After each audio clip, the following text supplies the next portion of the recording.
ఎరువులు అన్ని సౌకర్యాలు కూడా మెరుగుపరుస్తామని చెప్పిన ప్రభుత్వం ఇవాళ ఈ సీజన్లో ముఖ్యంగా రైతాంగానికి వ్యవసాయ రంగానికి ముఖ్యమైనది యూరియా.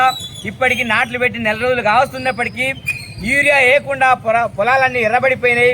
మరి మెట్ట ప్రాంతాల మొక్కజొన్న కూడా యూరియా లేకపోవడం వల్ల పెరుగుదల ఆగిపోయింది. ఇప్పటికే మరి గత 20 రోజుల నుండి మన జిల్లాల్లో మహబూబాద్, కొత్తగూడెం జిల్లాల్లో కూడా యూరియా కొరతను సృష్టించిన ఫలితంగా రైతులు రోడ్లెక్కి ఇవాళ వందలాది మంది, వేలాది మంది మాకు యూరియా కావాలని చెప్పి క్యూలు కడతా ఉంటే వాళ్లకు సరఫరా చేసేటువంటి స్థితిలో ఇవాళ రాష్ట్ర కేంద్ర ప్రభుత్వాలు లేరు.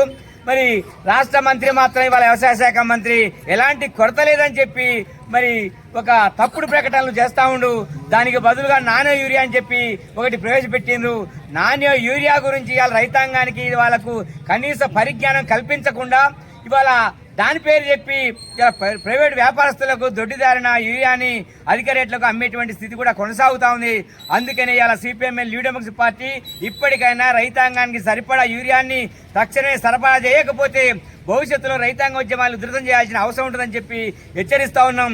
ఇప్పటికైనా రైతాంగం దాదాపు ఒక రోజు మొత్తం ఉన్నా 2 రోజులు ఉన్నా నైటు కోడియంగొచ్చి లైన్లో ఉన్న యూరియా కట్ట దొరికే పరిస్థితి లేదు. అందుకని దీన్ని అధిగమించాల్సిన అవసరం ఉంది. అధిగమించకపోతే ప్రభుత్వానికి తగిన మూల్యం చెల్లించాల్సిన అవసరం ఉందని చెప్పి హెచ్చరిస్తూ ముగిస్తా ఉన్నాం. కామ్రేడ్స్, ఈ కార్యక్రమం